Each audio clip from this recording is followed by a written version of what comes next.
Então, a gente tem muitas boas memórias de vovô. Eu cresci na Barra e eu pude acompanhar a trajetória dele enquanto músico e referência do Carnaval da Barra. Então, para mim, sim, foi uma satisfação ter sido neto do seu Francisco. Eu tinha muito orgulho disso também, porque por onde a gente passava, a gente tinha esse reconhecimento que vinha dele. Então, foi muito prazeroso ter acompanhado o vovô nessa trajetória enquanto músico na Barra. Eu morava ali depois da ponte, então ele tocava muito no Bregas. E a gente já ouvia de longe, a vovô tá tocando.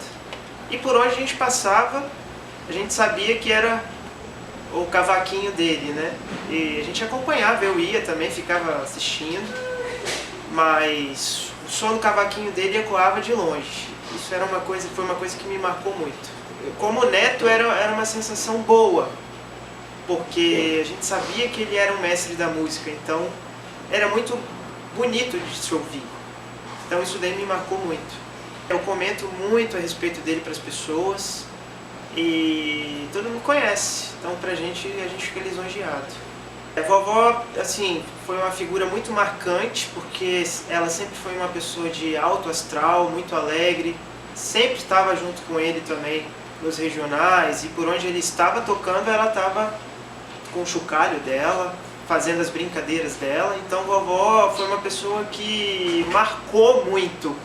Eu acho que ela, de certa forma, também foi uma referência para ele, sabe?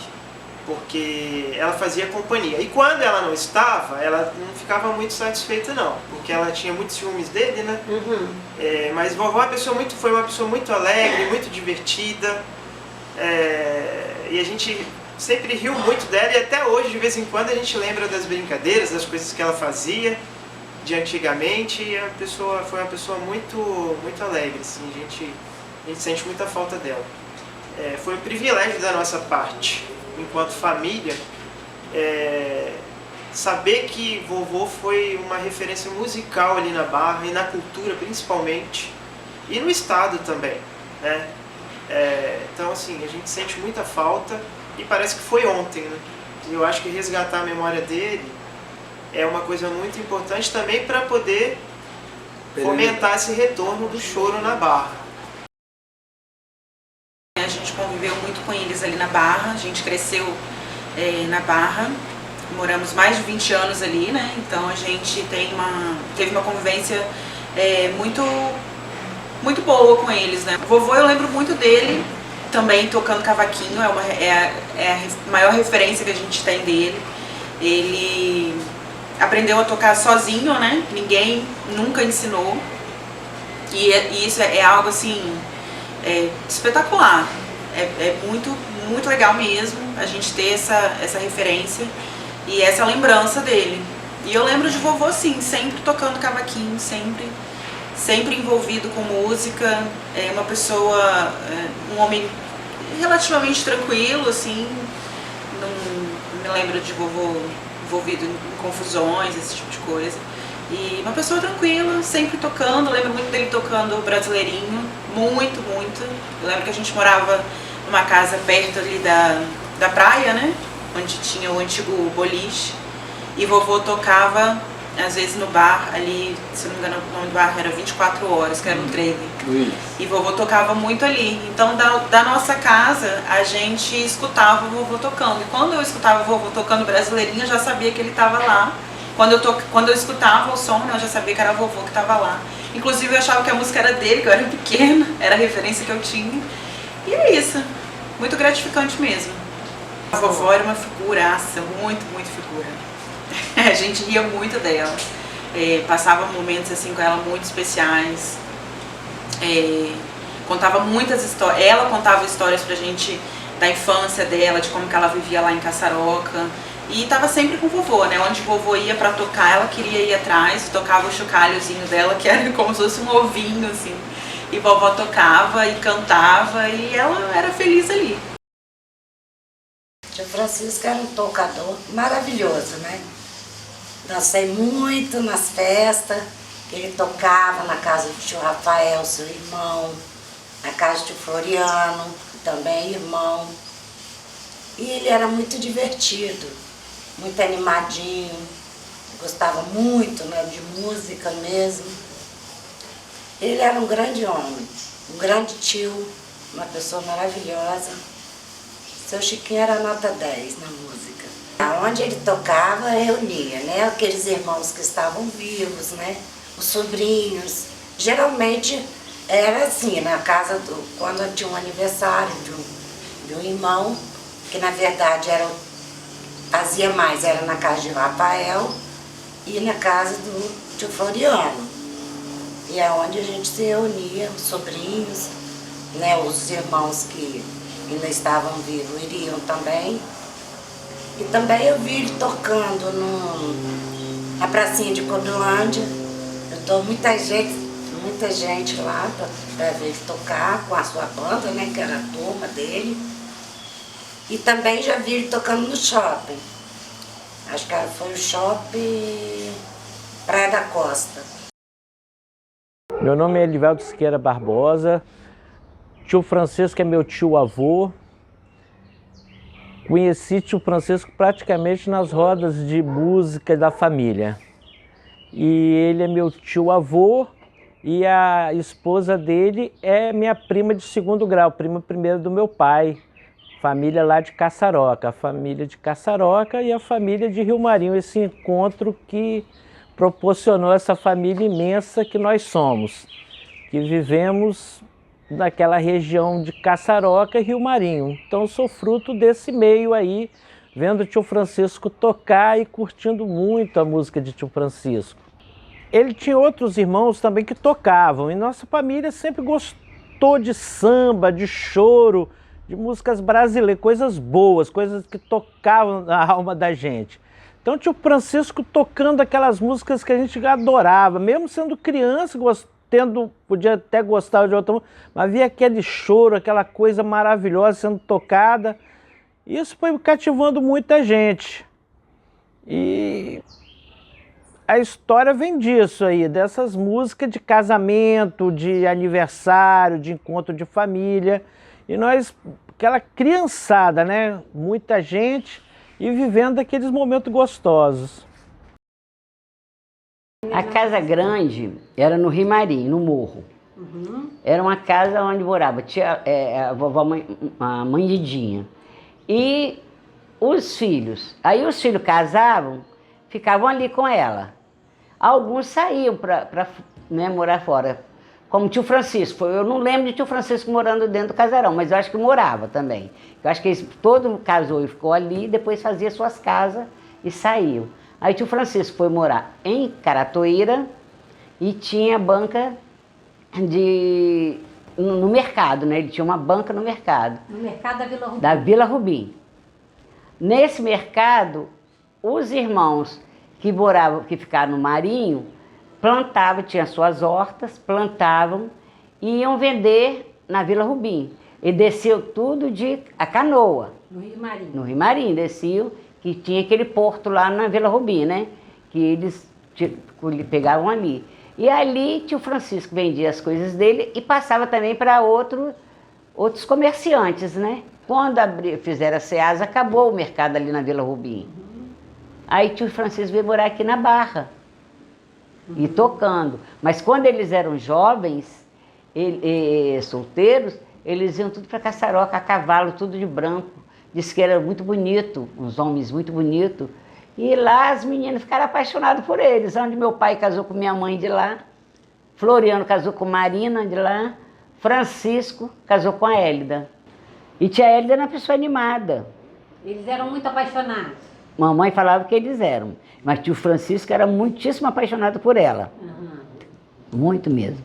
E eles viviam bem. Aí depois vieram para cá, depois de velho, que foram ter alguns problemas, né? Mas se davam bem, entendeu? Ela era muito engraçada. Ela era. Ela se fez presente na música dele, né? Se fez, a Hélida se fez, sim. Porque sempre ela estava ali com ele tocando, ela cantando, ela... Entendeu? Às vezes, diz mamãe que às vezes ele pegava o violão, ficava tocando, e tia Hélida cantando.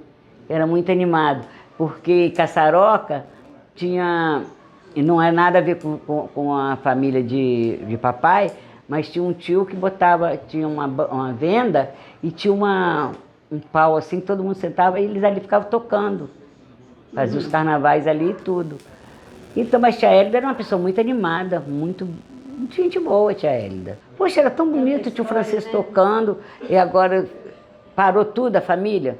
Ninguém toca, ninguém toca. O Francisco era um tio muito querido da gente, né? E por ser mais especial, porque ele tocava muito bandolim, é o que ele era mais apaixonado. E aí era muito em conta, uma família toda, uma família muito grande, né? 9 irmãos ele tinha, meu tio. E a gente estava sempre se encontrando, a família toda. Um casarão antigo onde que morou minha tia Lourdes até os últimos tempos aí. Depois ela mudou para outra casa, né? A gente se encontrava lá sempre. A minha avó morou também lá. Minha avó, meu avô. A gente costumava ir algumas vezes, a gente ia assim no show dele, né? Tocava muito, né? Eles falavam que os 7 irmãos, eles tinham até tipo uma banda antigamente.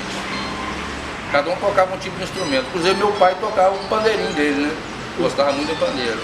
Papai ele foi sempre aquele homem, ele gostava muito de adorava chorinho. Chorinho então, inclusive tem um chorinho, um pedacinho do céu que eu até engasguei agora. Sente saudade desses tempos, dessa... Você Muito, sente? muito. Até se emociona. Pra você ver, né?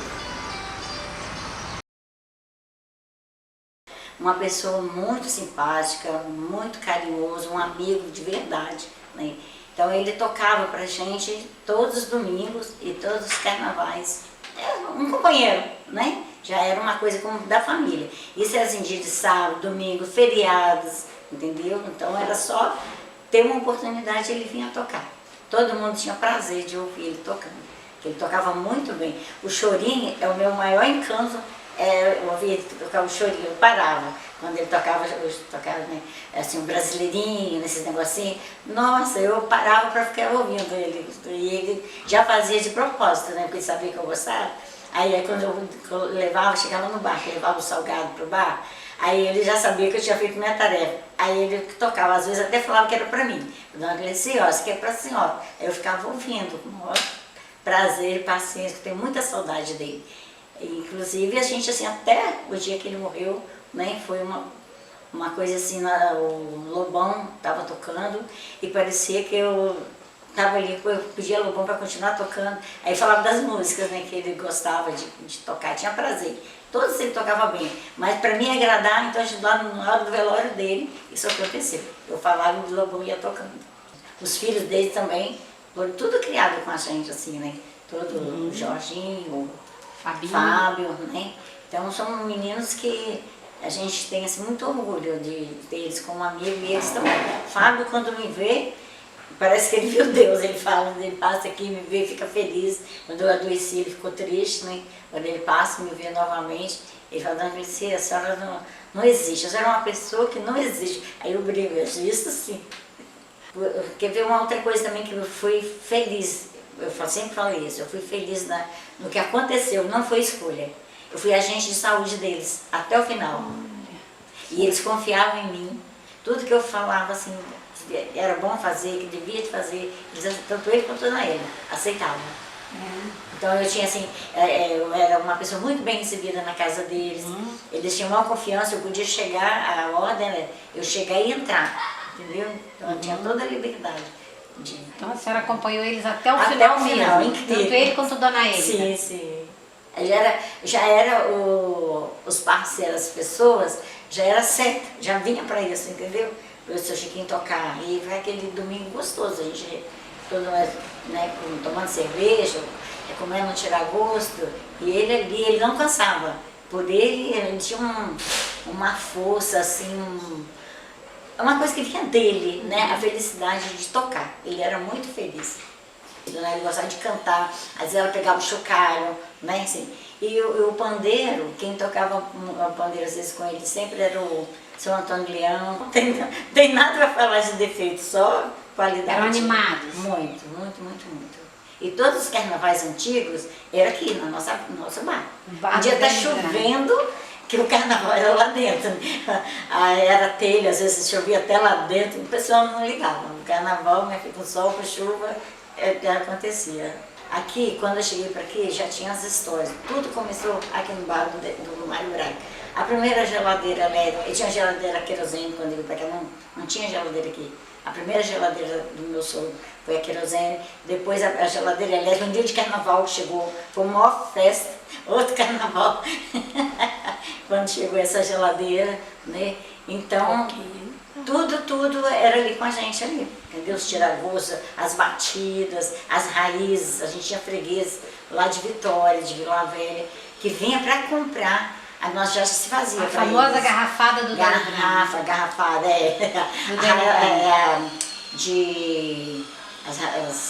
tinha boldo, tinha losma, tinha salsa parrilha, que é aquela da praia, né? E tinha também depois o dia da Sexta-feira Santa, aquele... Ai, gente... Eles tomam para fechar o corpo, não sei se é o nome agora, como que também. Era tradição, toda Sexta-feira Santa vinha tudo para cá para beber. Seu Chiquinho gostava de beber o quê? Uma cervejinha ou tomava uma cachaçinha? A cerveja era escondida. Ah, é? Isso aí era só a gente que sabia. Eu queria destacar 3 momentos principais com o seu Chiquinho que eu presenciei. O primeiro foi quando eu, presidente da Assembleia, abrimos a Assembleia para todas as atividades culturais, religiosas, populares, de movimentos sociais, até de empresariais. E um dos momentos foi o Dia Nacional do Choro, em pleno pátio da Assembleia Legislativa.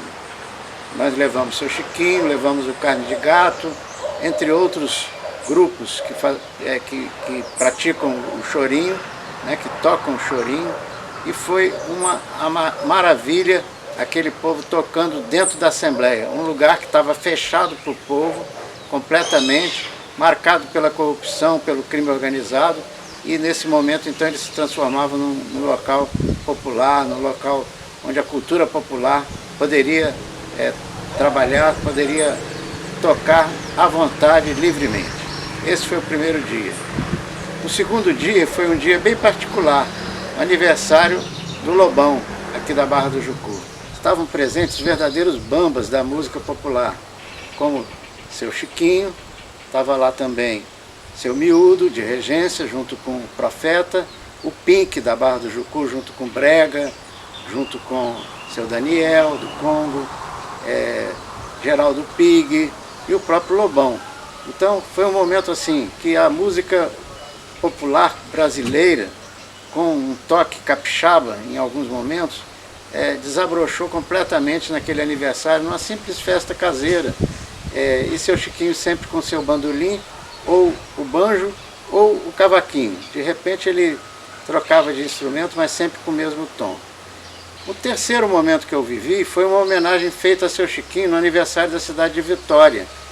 Se não me engano, 458 anos de Vitória. Lá em Vitória mesmo, num palanque chique, com som caprichado, e ele foi homenageado tocando junto com o filho do violonista Maurício de Oliveira, o Tião, né?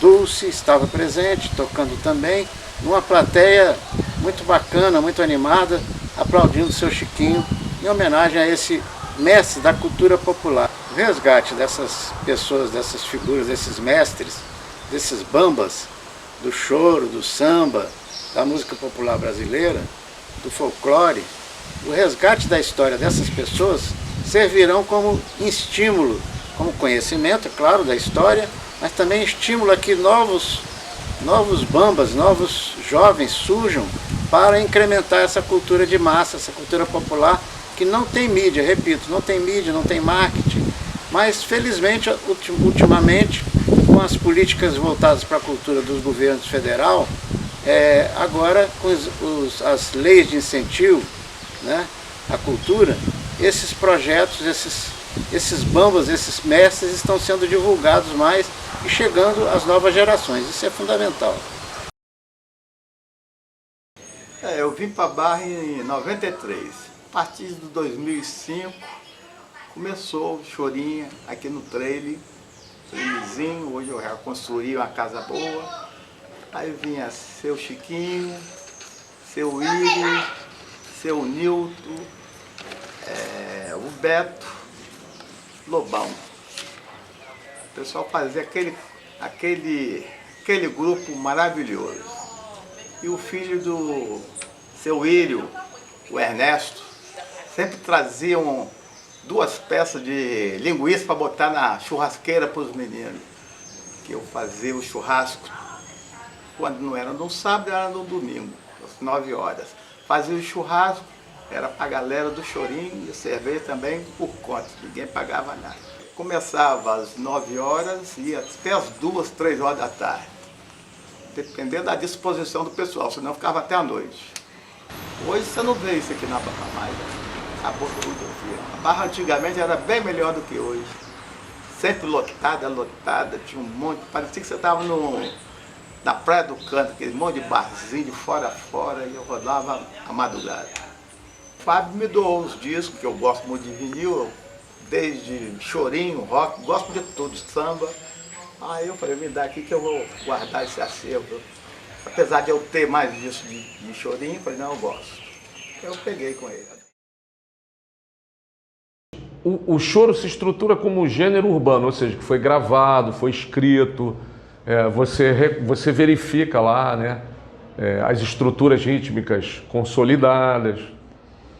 E o samba acho que veio mais dentro da prática do terreiro, e depois isso foi galgando, né, na época das gravações, mas levou mais um tempo, porque até inclusive do ponto de vista de ser registrado, ser gravado, você teria dificuldade de gravar instrumentos de percussão até o advento de 1901 até 1928, onde você pôde incluir a percussão nas gravações, porque você não conseguia simplesmente reter com a gravação mecânica, né?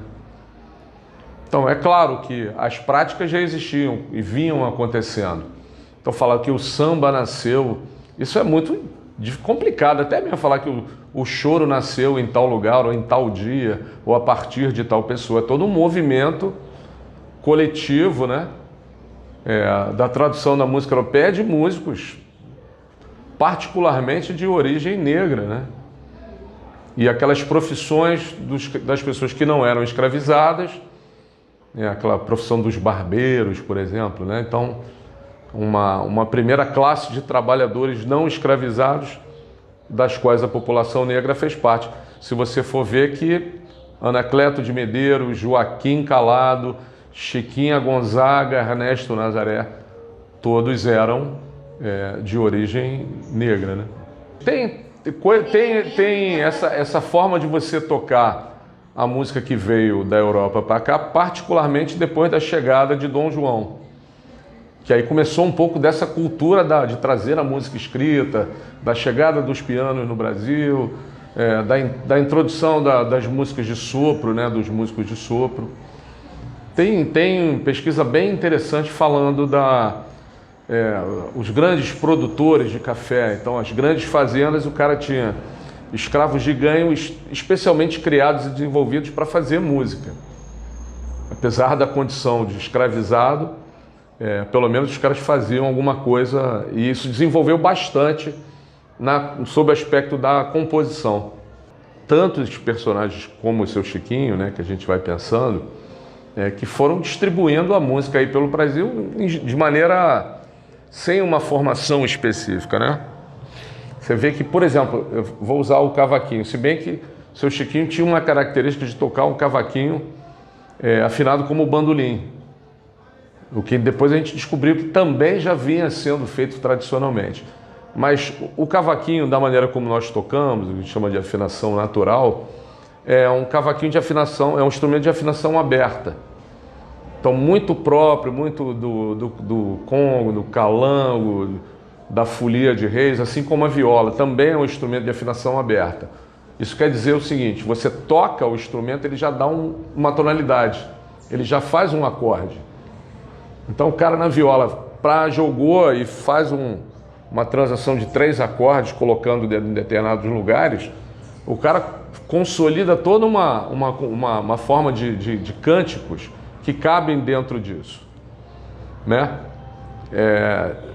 Seu Chiquinho já traz, eu não sei exatamente de onde veio essa influência de tocar o cavaquinho como um bandolim, então isso já pressupõe, de certa forma, alguma informação, porque não é absolutamente ingênuo, não veio exclusivamente da formação popular. Talvez, não sei se dentro de uma escola. Seu Geraldo falou uma coisa que eu achei interessante, eu não conhecia essa informação, que isso tem a ver com a formação jesuítica.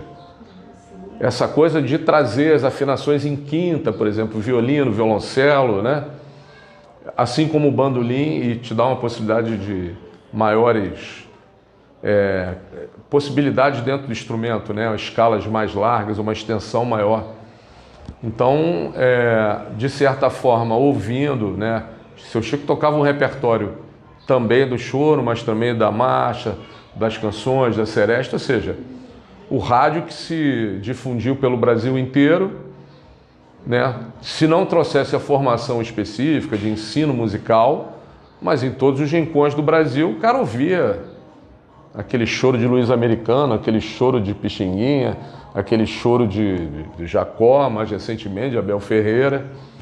Então era muito comum, os primeiros grupos que você vê em vários lugares do Brasil, ninguém tinha formação musical consolidada. Os caras tocavam, né, auditivamente, memorizavam aquilo. Me parece que é o caso do seu Chico, né? Mas ele veio assim num entroncamento de períodos, né? Seu Chico faleceu exatamente em que ano? Vocês teriam memória? 2010, né? Então seu Chico já conheceu músicos bastante mais jovens do que ele, que já começaram a aprender música, né? E assim como eu pensei em um paralelo lá em um outro músico que eu conheci também já falecido, que era o Seu Darcy, que era essa coisa também do músico de ouvido que fazia super composições, mas não sabia ler uma pauta, né? Sabia o que era uma tonalidade, mas não sabia escrever, então fazia da sua experiência, né? De tirar o som, de fazer, de se juntar com outras pessoas. E aí essa retomada, digamos, do ponto de vista do ensino através das escolas de música, dos projetos, eu imagino que isso tenha, sei lá, 40 anos, mais ou menos. Porque eu aprendi assim, dentro de projeto, né? Arrumei um professor, o cara me ensinou mais ou menos uma leitura, e depois eu fui estudando a partir disso. Mas antes de estudar música, eu já tocava também de ouvido, assim, sem saber exatamente o que era, mas a minha vontade era tocar. Assim que eu mudei para o Espírito Santo, eu tocava numa casa lá em Vitória, no bairro de Santa Lúcia, chamava-se Voz e Violão. Voz e Violão iniciou em 93, ou final de 92, não, 93 precisamente. Assim que eu mudei, um dos donos era meu cunhado à época, e um dos sócios era um amigo meu do Rio de Janeiro que veio para cá também. Então eles faziam música de terça a sábado, todo dia tinha. Eu tocava voz e violão lá e comecei a conhecer os músicos da terra, né?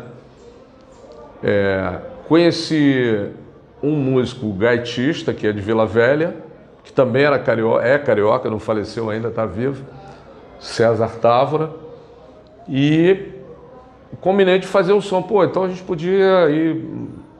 E aí eu passei a vir a Vila Velha. E aí logo assim, menos de um mês depois, a gente veio tocar na Barra do Jucu. Aniversário de pessoas aqui, não vou saber dizer exatamente o nome, acho que é assim, Fernando. Não sei o sobrenome do Fernando, eu sei que ele é irmão do Rubinho, jornalista. E ali, a partir dali, disseminou, e eu achei a Barra maravilhosa, pô, praia, lugar bonito, me levaram ali na Concha, eu fiquei, pô, que lugar fascinante. E aí, pouco tempo depois, o meu pai veio me visitar, aí eu falei, pô, pai, vamos lá na Barra, que é um lugar super maneiro. Aí fomos de ônibus, e quando descemos do ônibus, seu Chiquinho estava tocando, eu já perguntei para alguém, parecia uma porta ali na praia, e ficava assim meio na calçada mesmo. E eu não sei quem eram as pessoas que acompanhavam, não eram as pessoas que depois eu conheci melhor, o Dulce e Lobão e tal, isso foi depois, anos depois. Mas naquele momento eu não sabia quem era, aí eu fiquei curioso, assim, de ficar ali sentado vendo o seu Chiquinho tocando, aquele seu repertório de choro, né, de músicas brasileiras, e, às vezes agora até um tema internacional, assim, meio sambado, meio chorado. E aí essa foi a primeira memória. E passado um tempo, a gente já vinha fazendo um movimento meio que em prol do choro, lá em Vitória. A gente começou a montar uma formação para estudo das músicas com alguns amigos lá. E isso culminou na montagem do Festival do Morro dos Alagoanos, que era num período de Femusquim, exatamente, era em setembro, ali próximo do 7 de setembro, e já nessa época o regional, com Lobão, Dulce, seu Chiquinho, acho que é a esposa do seu Chiquinho, e o Geraldo. Ele tocava uma micro casaca e tal. Uma coisa pequena assim. Aí já foi a coisa de estabelecer mais um contato pessoal, mas também, infelizmente, não foi tanto assim. Aí eu vim, teve a inauguração da Casa de Cultura, ali acho que é onde é a unidade de saúde atualmente, né? É um negócio muito bacana, achei muito legal. E a gente teve a oportunidade de ter uns 4 grupos de choro nesse encontro. Aí, posteriormente, eu vi seu Chiquinho lá umas 2 ou 3 vezes lá em cima, umas 2 vezes aqui. Muito extremamente simpático, né? Muito sorridente, muito astral, assim. Aí foi isso. Infelizmente, não pude conviver mais particularmente com ele, né? Que era o meu desejo. Mas é mais ou menos como as coisas são, né? Com relação ao seu Chiquinho, eu acho que junto com outros personagens importantes aqui da Barra, como seu Alcides, seu Honório, das bandas de Congo, tem muito a ver com o trânsito do Rio Jucu, né? O Rio Jucu é fundamental na história aqui da Barra. E o seu Chiquinho, a família dele é desse ambiente também. É do começo do Rio Marinho e da região de Viana, Cariacica, Viana. A família dele toda dali. Os irmãos dele, vários eram oficiais da polícia, inclusive, faziam parte da banda da polícia militar. Todos sabiam algum instrumento, todos eles, certo? E eles tocavam assim juntos, né? E o seu Chiquinho, como o Rio, né, vinha para cá antes de morar aqui. Todos esses personagens vinham para a Barra antes de morar aqui e traziam o conhecimento.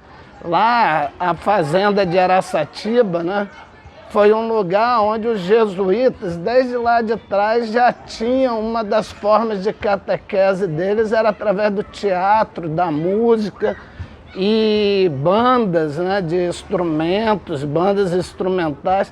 Na igreja de Araçatiba, até pouco tempo atrás, tinha, né? E a família do seu Chiquinho e o seu Chiquinho são resultado disso. Algumas vezes não tinha uma pessoa para fazer a percussão, eu estava ali, eu ia tranquilo. Não foram muitas vezes, mas algumas vezes sim. E eu sempre vi ele tocando ali no Délio Braga, que era o bar mais tradicional aqui da Barra, né? Aquele concurso mesmo, que não tem mais. Também no outro, dali da frente, que hoje é o bar do Almir, né? E nas festas, no Bregas e em outros lugares aqui da Barra também.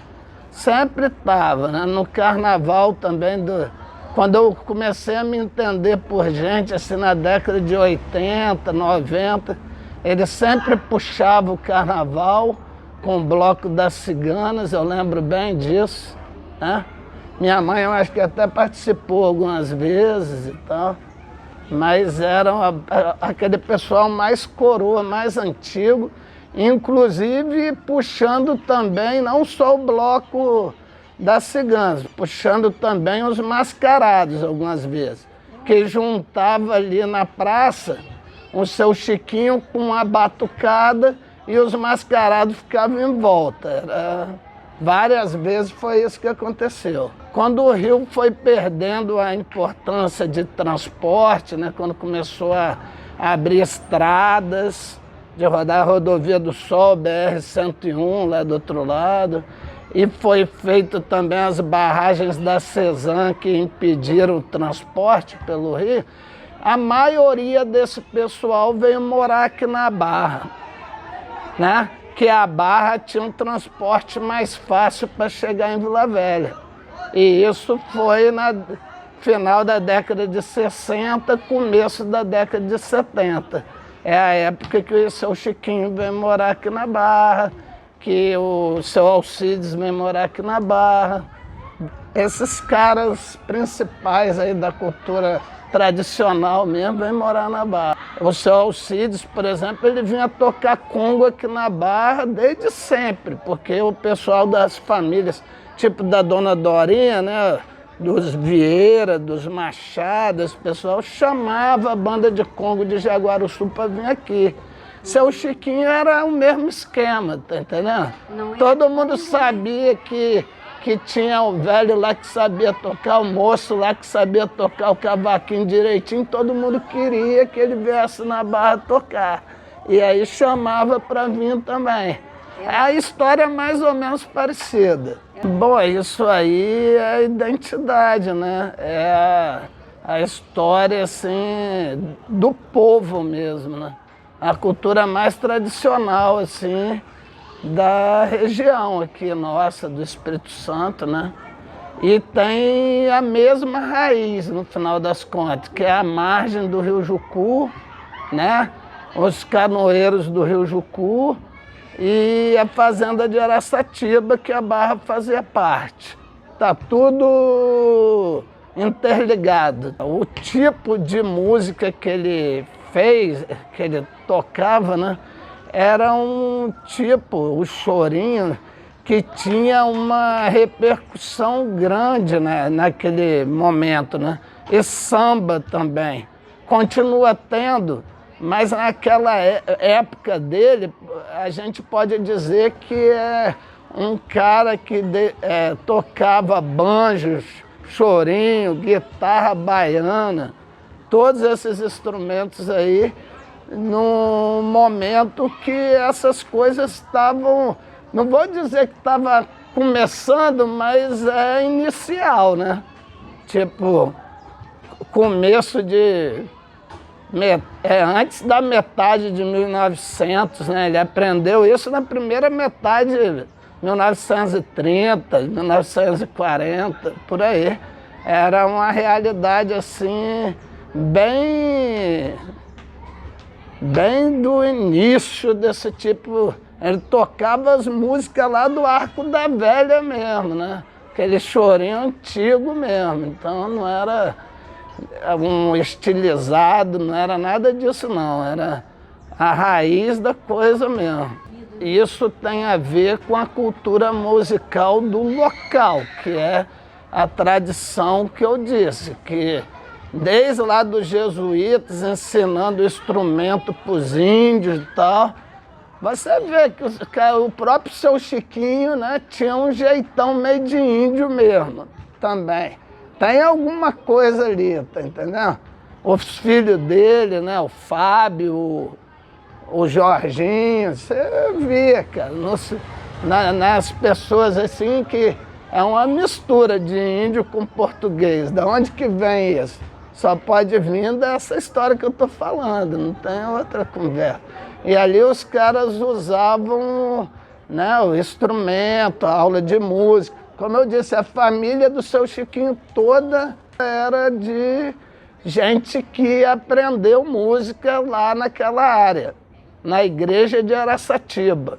Então, as aulas de música eram lá, tá entendendo? Que esse pessoal todo ia e tal. Até poucos anos atrás tinha uma banda de música lá da igreja. O Secomande até deu aula lá de música e tal. Vocês sabem quem é o Secomande, né? Então, deu aula de música lá, foi um dos últimos professores lá. Eu cito ele no meu livro sobre essas participações, né? Do chorinho, do carnaval, nos blocos, né? Nas festas aqui na Barra. Inclusive tem uma passagem das mais interessantes com outra figura do estilo, né? Que era um mestre miúdo de regência, né? Teve alguns encontros aí, dois personagens mais ou menos do mesmo naipe, vamos dizer assim, né? O mesmo tipo. Então, foi muito legal. Eu fui, não, isso aqui não, mas eu estava presente lá e tá tudo aqui. Foi muito legal, né?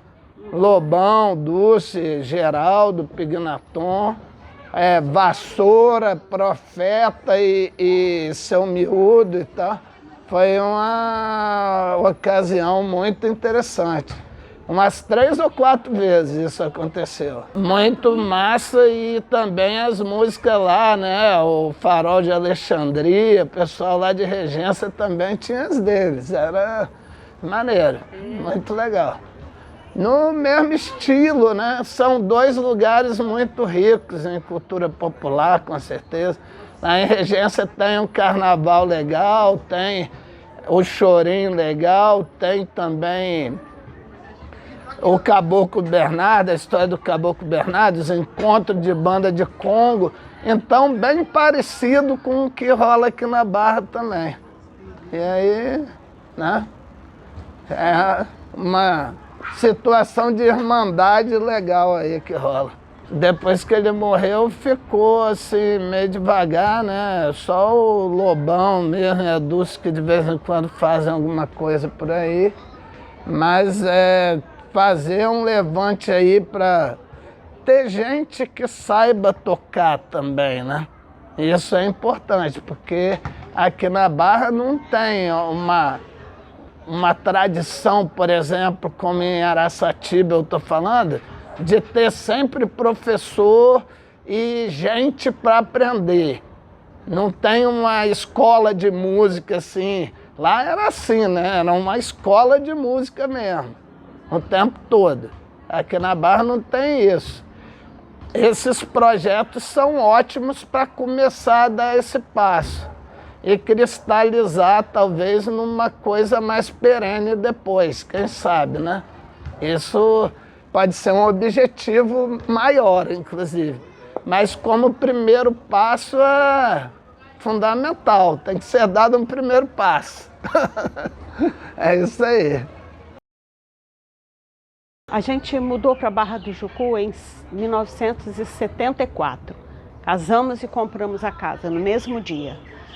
E aí, todo final de semana, domingo, de tarde, geralmente, ouvia um sonzinho gostoso, assim, sabe? E aí ficava procurando. Até era ali na calçada do Seu Aristóteles, ou era no bar do Délio, como o Mer falou. Mas ele ficava por ali também, tocando às vezes. E às vezes nos bares ou na pracinha. E aí eu sempre ia, porque aquela música sempre me atraiu. E eu gosto muito daquele chorinho Pedacinhos do Céu. Toda vez que eu chegava, Seu Chiquinho tocava Pedacinhos do Céu. Era tão lindo isso, né? Ele já sabia. E a gente acompanhou Seu Chiquinho sempre. No carnaval, no bloco das ciganas, ou antes do carnaval, naquela preparação, aquele movimento que tem, que é bem gostoso, né? Era mais ainda antigamente. E principalmente depois no Estúdio Bar do Augusto, né? A gente fez umas apresentações lá. Deve ter esse vídeo, alguém deve ter. Era uma coisa tão espontânea, foi assim, eu participei muitas vezes na casa do Geraldo Pignaton, né? Geraldo chamava seu Chiquinho, inclusive esse pessoal aí, como é que é? Miúdo, eu conheci esse pessoal lá na casa do Geraldo. E aí a gente cantava muito, nossa, a gente varava noite adentro, cantando, e ele tocando, tocava tudo, né? Tudo, qualquer música que você lembrasse, seu Chiquinho sabia tocar. Né? Eu não lembro nunca de ter sugerido uma música que ele não soubesse tocar. Ele tocava tudo, samba, choro, emboladinha, carnaval, tudo. Sem saber, sem nunca ter estudado nada de música, né? E teve umas apresentações interessantes lá no morro lá no Raimundo, como é que é? Lá era Morro Alagoanos, a gente apresentou lá. Festival de Chorinho, Dia do Choro, a gente foi lá umas 3 vezes, a gente se apresentou lá, sim. Foi muito legal, por sinal, é lugar legal. Dona Hélida animadíssima, né? Muito animada. No carnaval saía de mascarado, né? Ela me assustava porque eu não sabia quem era Dona Hélida. E cantava, né? Nunca esqueço da Dona Hélida cantando, sempre juntos, sempre muito animada. Sempre ali, junto com ele, né? Ele nunca estava sozinho, ela sempre estava junto com ele. Música é uma coisa meio complicada, né?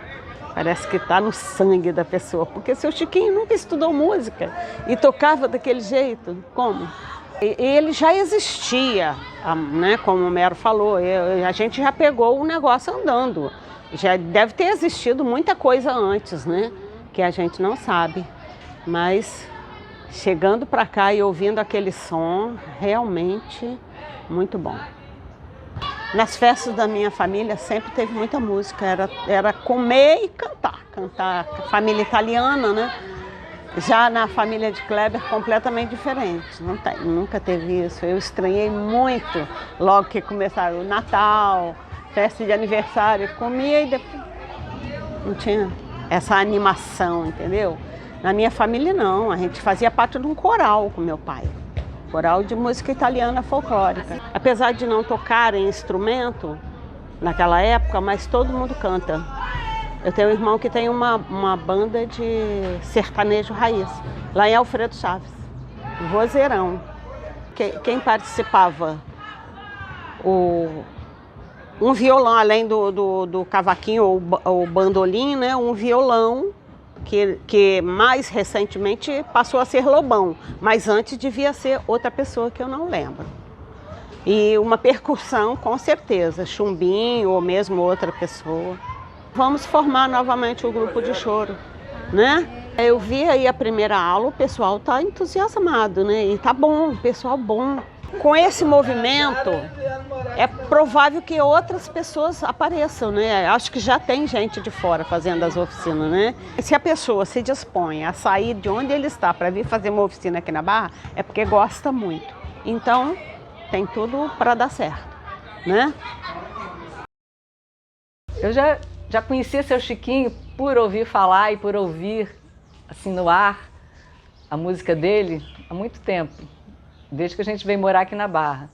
Mas nós começamos mesmo a tocar, primeiro Lobão, depois eu, foi a partir do momento que até aqui na casa da minha mãe, que é aqui, eu estava deitada aqui depois do almoço, e ouvindo ele tocava aqui no bar do Willis, e eu ouvindo aquilo ali, chegou um momento que eu tive curiosidade de lá ver. Aí Lobão já estava tocando com ele, aí eu fui olhar ali, gostei.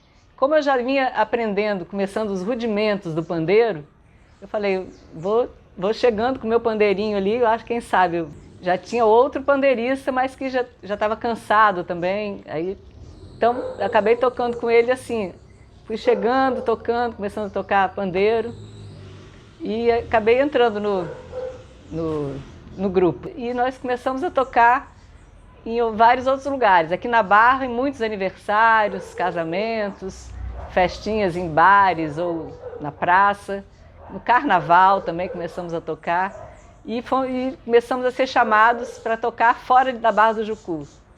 Aí foi a Prefeitura de Vila Velha, chamou para tipo os eventos deles, né? Tipo Dia do Meio Ambiente, ele fazia um evento bem grande, a gente começou a tocar. Lá em Vitória, fomos para o FEMUSQUIM, Festival de Música de Botequim, que acontecia todo ano e a gente sempre era chamado, e já tinha um ambiente de choro, né, nos morros de Vitória, né, ali no bairro da Lagoana. Tinha também encontro de chorinhos e chorões que participamos, até que teve um circuito nacional do choro. E a Prefeitura de Vitória nos convidou, o grupo todo, principalmente por causa do Seu Chiquinho, para homenagear Seu Chiquinho. Aí foi um evento nacional, que vinham pessoas do Espírito Santo e de fora. Aí nos apresentamos lá em Vitória, no palco, na Praia do Canto. Foi muito bom, muito concorrido, muita gente. E assim a gente foi, tocando em vários eventos, muitos eventos. E continuamos até praticamente a subida dele, né, para o céu, para tocar lá em cima. Eu acho que ele é um pioneiro no choro popular. Pioneiro, foi uma das primeiras pessoas que tocou choro, acho, no Espírito Santo. Tinham outros senhores também em Vitória, que a gente reunia nesses encontros, lá no Encontro de Chorinhos e Chorões. E acho que foi muito importante, porque ele era exímio tocador, tocava muito bem, tocava horas, a gente ficava 4 horas tocando. E nos eventos que a gente podia, né, que não tinha horário marcado, a gente ficava 4 horas tocando e conversando, era muito divertido.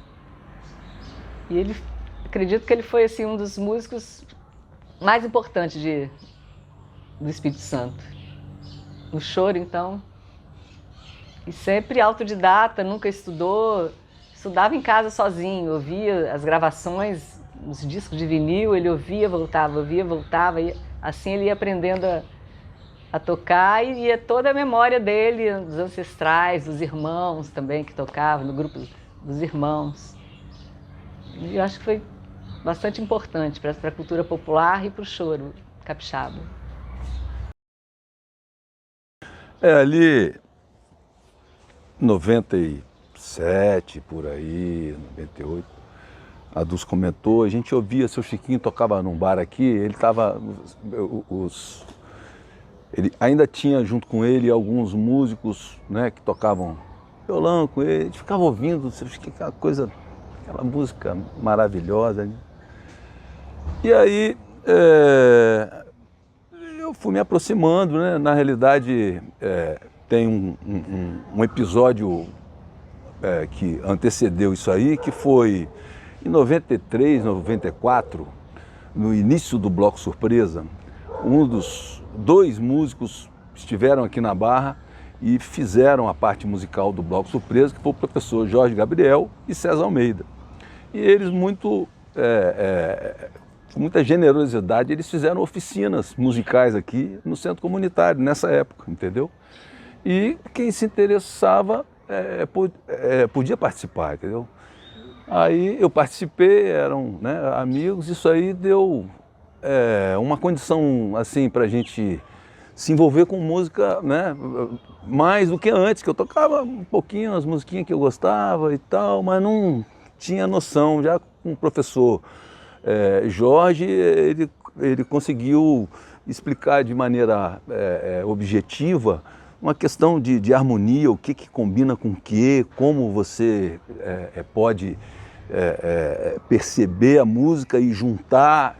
E aí quando o Geraldo fala assim que em algum momento aí que, né, isso eu já tinha 30 e tantos anos quando comecei a estudar e vi que eu não tinha nenhum caminho assim para... Não, a música é uma atividade, é uma arte, é uma prática maravilhosa em todos os sentidos, né, para a saúde de qualquer pessoa, em todas as dimensões, então vamos nessa. Aí eu comecei a perceber que dava para eu acompanhar, né, a música popular, né, em algumas das suas expressões mais destacadas, como o choro do Seu Chico, como o samba, né, e a gente acabou se envolvendo, né, vários amigos aí. Enfim, essa foi o desafio, né, que se colocou para mim, porque era claro, o Seu Chico era um músico assim, ele fazia uma música celestial, música, né, deliciosa, certinho, tocava, era coisa, nossa, parava. Então eu tinha que me encaixar ali, fazer um trabalho para encaixar, né? Eu fazia um paralelo até como se Chico fosse um pintor assim de aquarela, traço fino, eu ia com a trincha assim, né, para dar um preenchimento, né? Isso em termos de instrumentos que compõem, né, a parte musical aí, a turma da percussão juntando tudo aí, fazia aquela festa toda. Então foi assim, aí e ele sempre me incentivou, o Seu Chico, entende? Ele via que ele sabia das minhas limitações, eu sabia, lógico, e ele sempre me incentivou, porque ele sabia que eu estava tentando fazer um trabalho para me encaixar dentro do universo musical dele, entendeu? E realmente isso é que foi... Isso aconteceu. Isso aconteceu, e era muito bom para nós, as pessoas acho que gostavam, e a gente se divertiu bastante, né? Que o choro, né, atualmente, se eu for...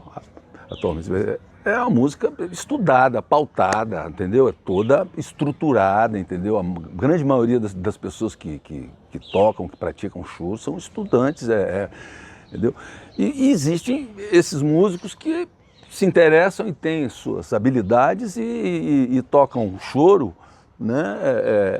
Começam intuitivamente e adquirem, têm né, habilidade, têm o dom, né, de executar com perfeição no tempo, né, aquela coisa, né, aquela música. Então o Seu Chico, né, a gente sabe que ele era, né, dessa raiz, né, da intuição, né, e da síntese, né, de várias raízes, né, da onde essa energia, esse conhecimento dele aflorava. Aconteceram algumas críticas, porque ele ganhou algum destaque, e na realidade as pessoas que estudam mesmo, né, o choro, a execução, tem todas as, né, como eu falei, são peças, a métrica e tal. E Chico executava com muita liberdade, né, assim, o resultado. E aí a gente se deparou com essa situação, né, um pouco assim de críticas assim da academia, vamos colocar assim, e foi uma oportunidade para a gente se manifestar, né, e rebater isso aí sem querer disputar nada com ninguém, mas na realidade era como se fosse assim, o universo de disputa no campo da música, né, um pouco assim disputa, né, quando tem artista, né, que fala mal do outro, mas, não, o meu é melhor, o outro é o pedreiro, não, eu faço melhor, o outro, entendeu? É natural, ciúme, a gente, mas O mundo virou fã de Chico. Sim, pô, professor Raimundo, não, os professores, todos eles Conhecem o talento. Conhecem, é isso aí. Inclusive, eu estava lembrando aqui, o bandolinista professor Fernando Duarte, ele é mais novo um pouco, está fazendo doutorado em Brasília e tal, ele tentou emplacar um projeto aqui de resgate de compositores de choro, né, capixaba, e tinha já resgatado os trabalhos de Chico, mas acabou que o projeto não foi contemplado na época. Até comuniquei a ele sobre o que está acontecendo aí do projeto, né? Aí, ó, Geraldo trouxe. Isso aqui é a música mais impactante de Seu Chiquinho, que é Emboladinha, que um grande amigo nosso músico, né, o Zé Elpidio, lá de Linhares, fez a partitura dela, que é Emboladinha, Emboladinha do Seu Chiquinho, né? Emboladinha do Seu Chico. Chiquinho é uma lenda. Talvez a Barra do Jucu tenha sido agraciada por ter recebido essa lenda, que é uma herança jesuítica. Chiquinho, ele era sobrinho do maestro da banda de Araçatiba, sobrinho do maestro da banda de Viana. A mãe de Chico era neta de Mãe Cinda, que foi escrava, uma das 30 filhas de um arrematador do patrimônio jesuítico, da fazenda de Araçatiba. E ela se casa com um açoriano, que tinha vindo para cá pelo Viana, que tinha levado eles. Esse indivíduo acaba comprando dos outros herdeiros todas essas terras. Chico tinha 12 irmãos, todos 12 tocavam. A mãe não tocava, mas todos os filhos tocavam. Ele começa a tocar cavaquinho a partir do tio de Araçatiba, que ele perguntou: tio, como é que eu toco? Ele falou assim: você pega esse instrumento e procura a música que você mais gosta e você vai dedilhando. E assim Chico, autodidata, começou a tocar aos 8 anos. Quando ele tinha 12, ele já era o regente do grupo musical dos Foliões, que eram os irmãos. Eles tocavam no vale do Rio Jucu. Eles iam num batelão, ele contando que eles saíam à noite tocando para ir numa festa, né, um aniversário e tal. E quando eles estavam antes de chegar, eles já escutavam as vozes e o pessoal de longe escutava eles tocando naquele batelão de madeira, né, uma árvore cavada. E eles, quando chegavam lá, era uma festa, eles tocavam a noite toda.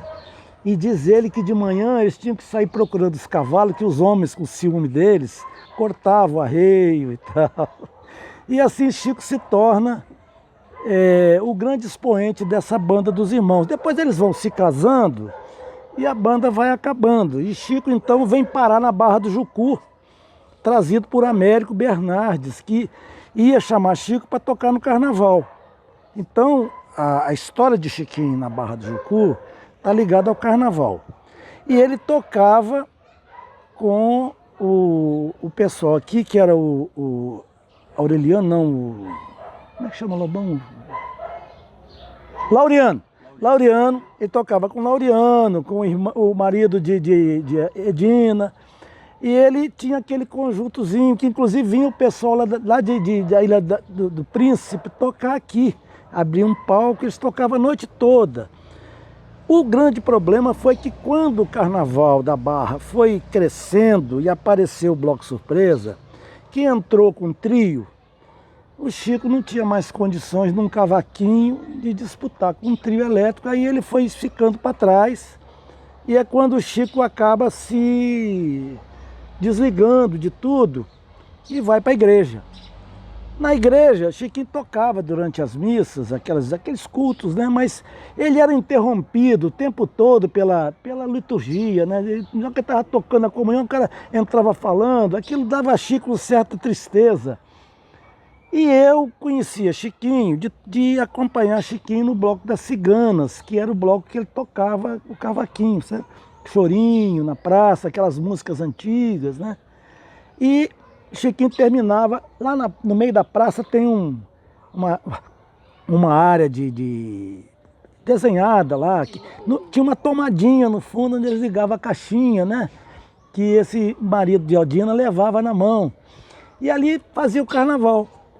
Depois, quando surgiram os meninos com aqueles batuques e tal, o Chico foi ficando velho, né? E foi deixar de lado. E se perdeu o Chiquinho para a igreja. Eu vim trabalhar como médico na Barra e eu era apaixonado pelo choro, sabe? E queria resgatar Chiquinho, mas ele estava na igreja e eu lembrava daquela história do furto da imagem lá de São Benedito, na igreja do Rosário, né? Eu falei, eu vou roubar Chico da igreja. E comecei a assediar Chico como médico, né? Para ele voltar a tocar, não sei o que, ele não queria. Até que um dia eu dei um lance nele, mas quando eu cheguei lá, quem é que já estava na minha frente? Lobão e Dulce. Então o Lobão é o grande, como eu vou dizer, o grande resgatador de Chico. Aí Chico vem tocar, então o Lobão e ele não se entendiam, não, sabe? Mas a partir de Chico, a gente era apaixonado, os dois por Chico. Aí acabamos virando os maiores amigos por causa disso, né? E aí começamos a tocar com o Chico. A gente saía, o Lobão tinha uma qualidade fantástica, que Lobão... Eu nunca vi ninguém dividir um cachê com tanta honestidade e equanimidade como o Lobão, né? E Lobão dividia certo, metade do cachê, Chico. A metade tem que ser de todo mundo. Aí ele dividia lá o percentual e tal. E às vezes eu me lembro que eu ia levava Chiquinho. Já era o regional do seu Chiquinho? Aí começa o regional do seu Chiquinho. Aí a gente começa a se juntar numa casa, na outra. Eu ia sempre lá para casa, comprava umas grades de cerveja. Chiquinho gostava de comer, sabe? Ele era guloso. E gostava de beber, né? Então Chico passou mal. Quando o Chico passou mal, que eu vi que ele estava com um problema cardíaco, eu procurei o doutor Wesley, né? Wesley Souza. Falei, Wesley, nós temos que fazer alguma coisa para o Chico. Aí levamos a Luciano Bittencourt e lá nós descobrimos que ele estava com obstrução na artéria, porque a família de Chico todinha é cardíaca. Aí nós tínhamos que fazer colocar stent em Chico, e Chico com medo de morrer, e nós muito mais com medo de Chico morrer e a gente perder Chico. Aí surge o Augusto, filho do Kleber, Augusto Bonadimã, que disponibiliza todo aquele esquema musical do Casaca e marca na casa dele uma noite em que nós precedia a Chico ser internado, nós levamos Chico para lá e para poder Chico gravar com a gente, porque se Chico morresse, pelo menos a gente salvava a memória musical dele. E Chico preocupado de se morrer, deixar, né? Aí foi um momento sublime, onde você vê hoje a gravação que ficou de Chico. Foi o CD Chico, o seu Chiquinho Experimental? Esse experimental é o momento em que Chico, com medo de morrer, e nós, com medo que Chico morresse, nós nos reunimos para gravar, para deixar para a história, né? E foi o que realmente de essencial ficou. Quando ele, inclusive, tem um momento que ele toca em capela sozinho, né? Aí daí para frente Chico começa a aparecer, porque Lobão chamava, eu chamava, e outras pessoas começaram, né, a falar. A escola de música fez uma sessão solene só para preservar a memória de Chiquinho.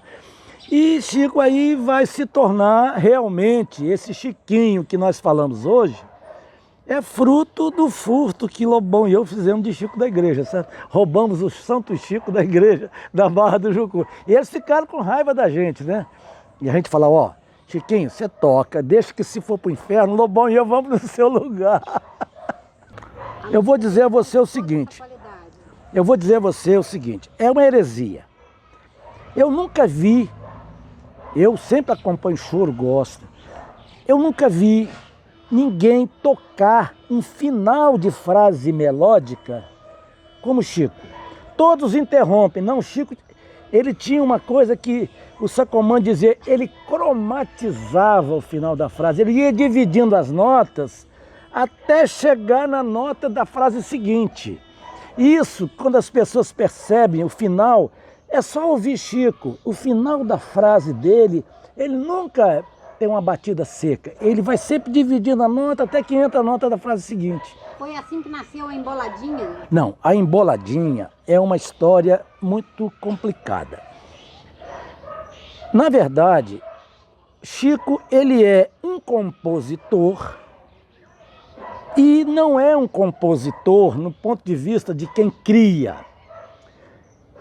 Uma vez eu falei com o Lobão que Chico parecia com um Pixinguinha. Ele não tinha um estilo definido, ele era um monte de estilo. Chico era o nascente de um passado que tinha se perdido. Você tem um lago, um brejo no alto de uma montanha. Ali há uma infiltração de água e essa água vai correr até chegar lá embaixo e sair nascente, né? Chico era nascente, como a Pixinguinha. Eles são os grandes caras que resgatam a musicalidade brasileira. Chico restaura a nossa musicalidade barroca, entende? Então você vê a Emboladinha. Por que tinha o nome de Emboladinha? Repara, em 1559 os jesuítas chegam. Em 1769, 210 anos depois, foram expulsos. Nesses 210 anos, só os jesuítas, eles isolaram o Espírito Santo de tudo quanto é influência de música europeia. Não teve bar, não teve ninguém aqui. Nos 100 anos seguintes, o Espírito Santo ficou no marasmo, também não entrou nada. Então só ficou aquela música barroca, vivaldiana, do cravo, que ficou aqui e que quando o cravo estragou, acabou, eles fizeram o bandolim e o cavaquinho. Tanto que o nosso cavaquinho aqui do Espírito Santo, ele é afinado em Ré, Lá, Mi, Si, que é a afinação do bandolim, entendeu? Então o Chico, ele é aquele indivíduo que pega esse passado e resgata, entende? Fica essa influência jesuítica, ela fica no ar, lá em Araçatiba e lá em Viana. E o Chiquinho, ele é aquele sintetizador que sai com isso. A emboladinha, porque eles falavam assim, tinha o Congo, que era que se tocava na senzala e tal. Enquanto isso, na Casa Grande, ficava aquelas músicas eruditas da música barroca. Os filhos dos escravos, negros com índios, que eram rejeitados pelas tribos, os jesuítas criavam e educavam. Todos os nossos padres jesuítas, eles eram mestiços de negros com índias, que não eram aceitos pelas tribos. E os jesuítas criavam, educavam e eles se tornaram eruditos, inclusive grandes músicos.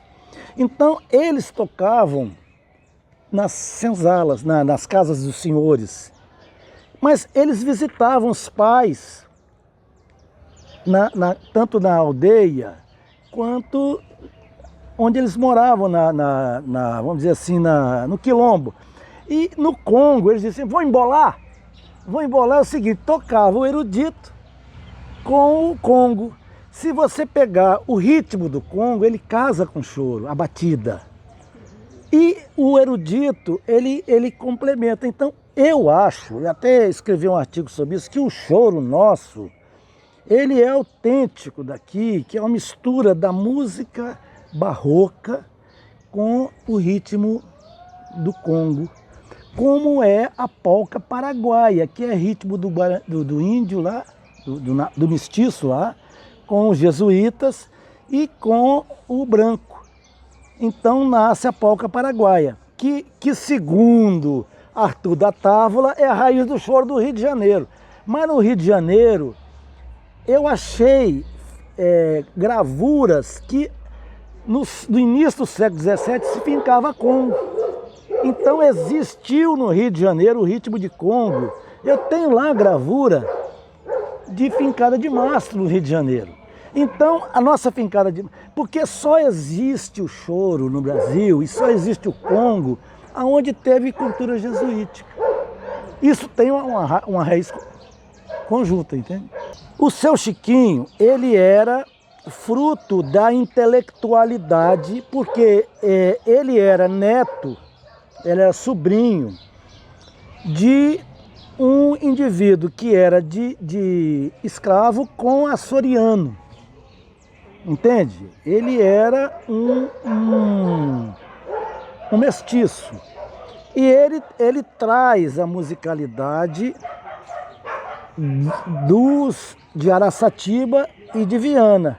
Olha, eu vou falar uma coisa aqui que talvez não agrade as pessoas. É o seguinte, nós, capixabas, somos uma população, um povo, que não tem, assim, um estudo da nossa autenticidade musical.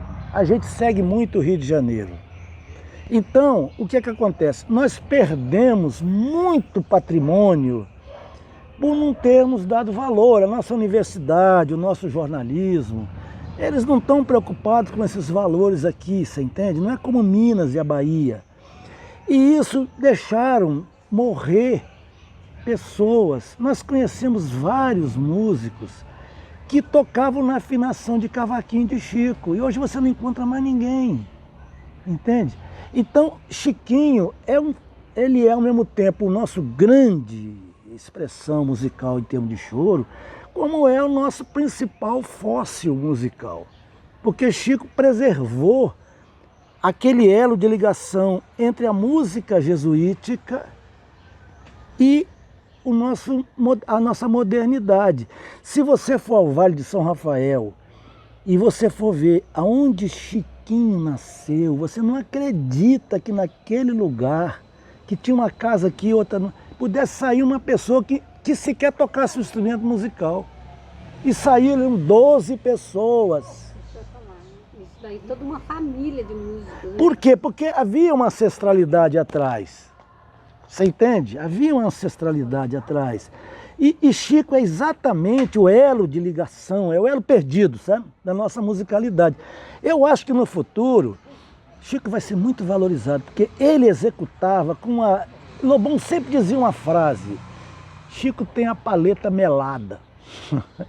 Parecia que ele passava cuspe na paleta para tocar. Tem que ouvir Chico, você tem que ouvir Chico, assim, para você sentir a sensibilidade dele, como é que ele tratava a corda, entende? Como é que ele subia o tom, como é que ele abaixava. Você não vê isso em Jacó do Bandolim, você não vê em ninguém. O único camarada que executa isso, sinceramente, eu sou uma pessoa que foi criada num seminário, com uma cultura musical, né, em música. Eu nunca vi ninguém tocar com o Chico. Agora, Chico era um cara que ele só conhecia o dó. Aliás, tem uma história muito interessante que Lobão ficava insistindo que Chico queria ser músico profissional. E nós ficamos aqui na casa do Brega, fizemos Lindaura, né? Nós marcamos uma noite para arrumar dinheiro para poder pagar o custo lá para você se registrar na ordem, né? Você tem que pagar.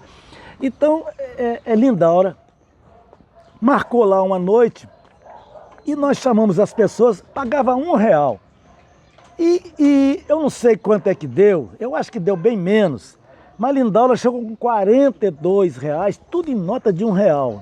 E me entregou para a gente ir lá, né? Aí nós chegamos lá na Ordem dos Músicos e tinha o... Como é que chamava ele, tio?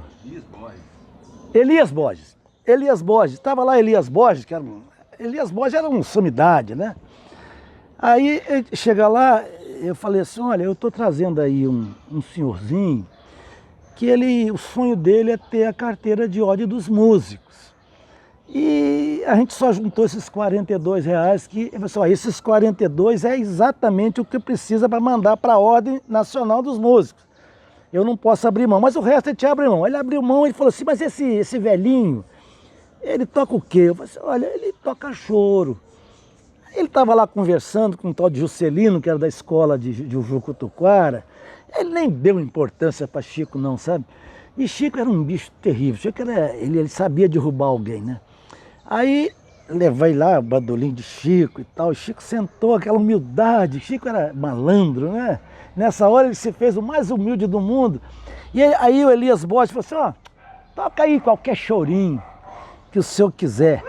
Aí ele contando para o Lobão, eu meti aquele choro difícil de acompanhar, que você tem dificuldade. Lobão reclamava de um choro lá, quer dizer, esse choro é difícil, mas meti aquele choro em cima dele. E entrou quente, né? Rapaz, Elias Borges tentou pegar de um lado, tentou pegar do outro, tentou pegar do outro. Ele parou assim e voltou, falou assim, mas vem cá. Aí falou assim, deixa eu afinar. Aí ele falou assim, deixa eu afinar o meu violão pelo seu bandolim. Aí afinou. Ficaram 2h30 tocando, um pegando o outro, assim, era igual gato e rato, sabe? Depois de 2h30, a menina chegou e falou assim, escuta, e como é que eu faço com ele? Ele quer que eu coloque aqui na carteira dele, músico profissional. Aí ele falou assim, mas ele não sabe tocar partitura. Eu falei assim, Elias, ele não sabe nem negócio de nota não, mas você dá um jeito aí, poxa. Você não acha que um camarada desse tem que saber ler música, pô? Ele disse, não, ele é um profissional. Aí ele falou assim, deixa que a prova escrita eu faço para ele. Ele embolou Elias. Não, Elias falou, não, a prova escrita eu faço para ele. Bota aí, ele quer ser cavaquinho, bota 2 bons. E dali para cá virou fã de Chico, então quando for tocar chama a gente. E assim Chico conquistou lá né? Depois, na semana seguinte, Lobão foi lá e cravou, né? Tanto que o número da carteira de Lobão é um número após Chiquinho, né? E Chico era uma... Falar de Chico, você fica a noite toda. Tem cada lance, né, João? Agora, o grande sujeito... Ó, eu fui importante na vida de Chico. Augusto foi muito mais porque ele que gravou Chico. Mas nada teria acontecido se não fosse Lobão. Tá? Lobão era aquele cão de guarda fiel a Chico. Qualquer hora do dia, da noite, da semana, que fala assim, Lobão tem que tocar com Chico, ele largava tudo, pegava o violão, pegava a Dulce e ia tocar. Aonde fosse. É mentira, Lobão? Isso era fiel a Chico até a alma. Eu não sou bem entendedor de música, né? Mas como plateia, eu achava lindo. Eu conheci Chico fazendo aquelas festinhas para a família, aniversário de família, tá? E gente, eu ficava amarrado, né, na facilidade que ele comandava aquele instrumento, aquele cavaco dele. Parece que o cavaco dele conversava, né? E eu ficava admirado e depois eu procurei saber e descobri que eles eram, assim, alguns irmãos, eu cheguei a conhecer acho que 7 dos irmãos Firmes, e fui informado que todos eles tocavam instrumento de corda. Como o Chiquinho era o caçula da família, então ele teve a oportunidade de se dedicar mais, porque o pessoal foram todos criados assim, em zona rural, eles trabalhavam muito, né? E a oportunidade que tinha de mostrar o trabalho deles, musical, era aquelas tardes de domingo, quando se reunia a família, quando se reuniam os irmãos, tá? E aí eles tinham aquela oportunidade. E eu ficava ali admirado como que pessoas assim, criadas num ambiente totalmente rural e tiveram aquela oportunidade. Eu falei, meu Deus, isso é um dom divino, isso é um DNA muito forte mesmo que pode acontecer. E aí eu ficava pensando, poxa, como é que um ser humano desse não tem oportunidade na vida de mostrar esse trabalho, né? Mas como eles não tinham muita influência, muito conhecimento com a cidade, eles faziam aquele trabalho deles lá só para o povo, né? Da vida deles, do convívio deles naqueles momentos. Desde lá em Domingos Martins?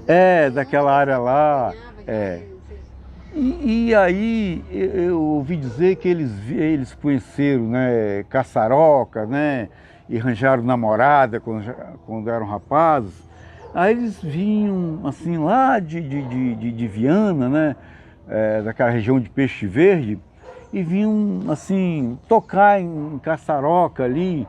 E foi lá que todos eles, quase a maioria deles que eu soube, que casaram tudo com gente ali das proximidades, né?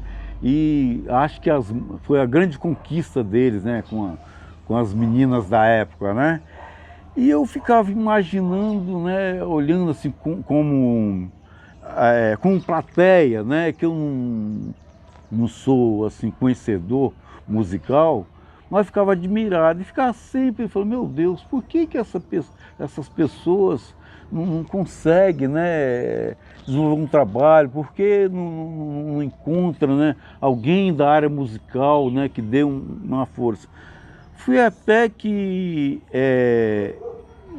o seu Chico acho que veio primeiro que eu, aqui para Barra do Jucu, um pouco antes, né, acho que na década de 80 ainda, e depois na década de 90, por influência da minha esposa, que é sobrinha dele, né, teve o desejo de vir para Barra, né? Então eu aceitei, vim aqui para Barra, conheci. Quando ele eu chegando aqui, aí eu já comecei a sentir que Chico já estava, né, fazendo parte assim num movimento musical assim melhor, né?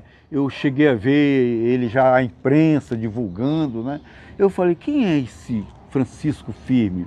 Aí depois que eu fui ver, que ele falou, encontrei duas pessoas que foram os meus anjos da guarda, né? Encontrei um anjo da guarda da minha vida. Aí um foi o Dr. Geraldo Pignaton, né? Que ele foi o grande amigo dele, entendeu? E o Sérgio Lobão, também um engenheiro aí da área aqui, que assim, uma pessoa que gostava muito de música, né? E sentir aquela capacidade nele, aquela capacidade musical que ele tinha, e deram essa força a ele e conduziram o Chiquinho e envolveram ele assim, e o Chico se tornou um artista aqui, né? E até hoje na Barra do Jucu ele é falado, até hoje o trabalho dele é reconhecido aqui na Barra do Jucu. E eu fico muito feliz de ter alguém assim da minha família, eu envolvido nessa família, com essa capacidade, eu fico até emocionado. Mas ele falou que se não fosse esses dois anjos da guarda na vida dele, talvez ele tinha ido embora, né, passado, né, sem ter nenhum reconhecimento. Sempre ele fala dessas pessoas. Ele faleceu, mas ele levou essa consideração, né, esses músicos aí que deram essa grande força a seu Chiquinho. E até hoje ele é muito respeitado aqui na Barra, né, uma pessoa que as pessoas mais antigas ainda têm assim, um grande respeito por esse grande artista que é o nosso Francisco Firme. Seu Chiquinho a gente tem como um dos mestres da Barra do Jucu, do ponto de vista da música, assim, com certeza uma estrela gigantesca e que influenciou e influencia muito o que acontece ainda hoje aqui na Barra do Jucu, principalmente no carnaval, os momentos festivos, encontros de todos os grupos que tem por aqui. Trabalho com choro, a musicalidade dele, a melodia dele, tudo que ele trouxe para o universo aqui da cultura da Barra do Jucu é bastante representativo. Meus pais eram vizinhos de seu Chiquinho, então eu escutava as histórias de que tinha acontecido no bar, tal, lá no Délio Braga, e no centro da Barra, o carnavalzinho, Chiquinho, seu grupo lá, os seus amigos, né, que eram outros mestres aí da Barra também, fazendo o som, e isso chegava pra gente. Aí depois, na juventude, deu para conhecer um pouco mais, vendo e ouvindo ele tocar. E no final, quando seu Geraldo, né, o Geraldo Pignaton dava bastante ajuda ali, ele também é um dos vizinhos dos meus pais. Então, assim, tive o privilégio de ter um bar e ele tocar lá, fazer a música ao vivo em algumas ocasiões, que foi muito especial, foi um presente pra gente, numa fase já dele mais avançada. Mas assim, é de ressaltar a técnica que seu Chiquinho tinha, né? A paletada dele enchia o som, mas era uma coisa suave, agressiva. Ele conseguia expressar muito bem, tinha uma segurança incrível para tocar as melodias, dominava ali a técnica e também as cadências, os acordes. Então era muito prazeroso ouvir seu Chiquinho. Ele realmente é um cara que a gente tem como mestre aqui da nossa música da Barra do Jucu e, por consequência, a música capixaba e música brasileira, o choro, né? A notoriedade que tem o choro como um recurso musical erudito, que, né, também está na nossa vida aí. Então é muito legal, seu Chiquinho. Você também é músico, né? E a musicalidade de seu Chiquinho influencia no seu trabalho? Com certeza, principalmente nos momentos do carnaval, porque seu Chiquinho tocava muitos repertórios. O choro é o que consagrou, né? Mas o bloco de carnaval que ele fazia era muito legal. Ele cantava com aquele cavaco ali, ou com um banjo, enfim. Mas ele conseguia fazer o carnaval, sabe? Sem esses personagens, sem esses atores, as coisas não acontecem, entendeu? Então eu puxei o bloco surpresa durante muito tempo. Tivemos aí o Júlio Poeta, o parceiro, a gente fez uma música para seu Chiquinho. E durante o momento dos carnavais, seu Chiquinho era lembrado e participava, né? Ele também tinha o grupo dele que se apresentava no carnaval, muitas vezes isso aconteceu, embora teve aquele processo, né, também de ter um tempo que às vezes não estava sem tocar, aí a gente foi e gravou um CD, Legal, eu fico muito feliz de ter contribuído, porque foi uma gravação independente, feita na varanda da casa dos meus pais, sabe, lá há 20 anos atrás, por aí. E depois disso aconteceu a história do Estúdio Bar, dele estar se apresentando. Foi numa fase que ele se apresentava constantemente aqui na Barra do Jucu. Mas o CD, então, acho que são 3 faixas autorais, que a gente não conseguiu decifrar se aquilo ali era de alguém, mas a gente tinha como uma música que ele tinha composto, né? E uma delas é a Embolada, então a Embolada é um tema que é dilemático, realmente. Será que aquilo é 100% dele? Ou que ele reproduziu algo do passado? Fica difícil, mas a gente tem como ele tem, e as pessoas que estavam próximas a ele, que é uma música autoral. Então, olha só a riqueza, né, desse ator aí. A musicalidade dele, né, já comentei, é uma técnica irretocável, um som com uma massa sonora que o nosso amigo chama de paleta de manteiga, né, o Lobão. Então, não é à toa, aquilo ali é difícil expressar em palavras, mas a música tem esse poder aí de te conduzir de uma forma que você compreende certos impulsos, né? Então, essa gravação aí, Chumbinho, se eu não me engano, estava presente. Então, Lobão, Dulce, Mamãe, poxa, Geraldo, uma galera que acompanhava ele, que foi um registro bacana e que fico feliz de ter dado um novo gás. Mas eu sempre ouvi falar, na verdade, de Chiquinho tocando, sabe? Eu não lembro de um processo onde ele ficou estagnado, não. Acontece que já era um senhor, né? Quando eu ainda era criança, ele já era um senhor e tocava nessas oportunidades que a vida dá, né? Que também não é todo dia o músico ser chamado e está acontecendo. Acredito que com essa idade também as coisas vão ficando um pouco mais difíceis, né? Mobilidade e tudo mais. E a dificuldade de reconhecimento, né? Também porque o músico fazia carnaval, às vezes, alegrava quantas pessoas curtiram o som, né? E muitas delas nunca nem agradeceram, né? Pô, Chiquinho, obrigado pelo esse carnaval maravilhoso que você proporcionou. Vai lá quem então chama, vai dar um cachê, alguma coisa assim, para poder o músico realmente conseguir dar sequência ao seu trabalho, né? Eu acho que a influência no repertório, principalmente, sabe?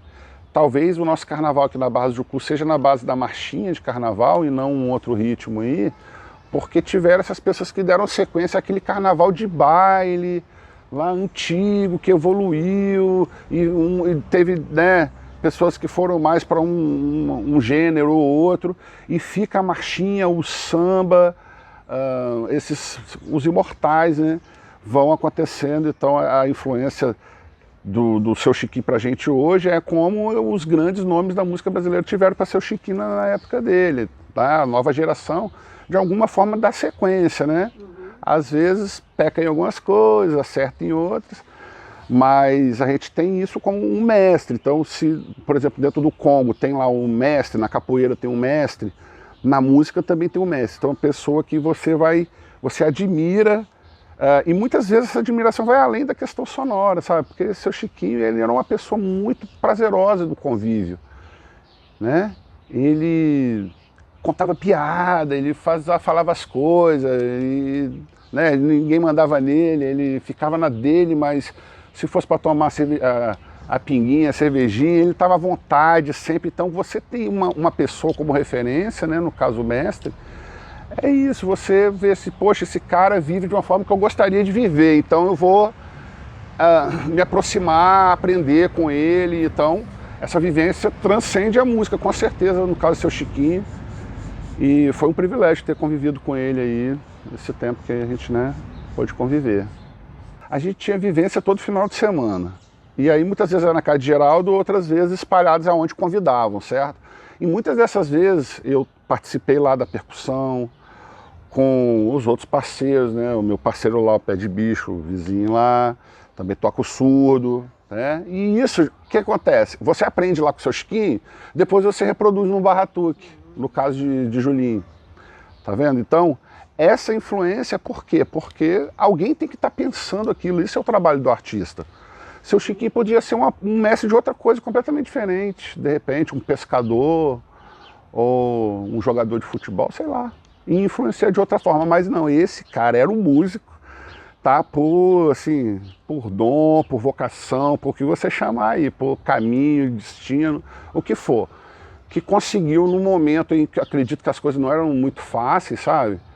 Você, hoje em dia, poxa, tem bastante recurso, né? Um afinador eletrônico ajuda bastante. Umas coisas assim, gravar com facilidade, ouvir, ver o vídeo em detalhe, em câmera lenta, daquela técnica que você está tentando aprender ali e não consegue às vezes.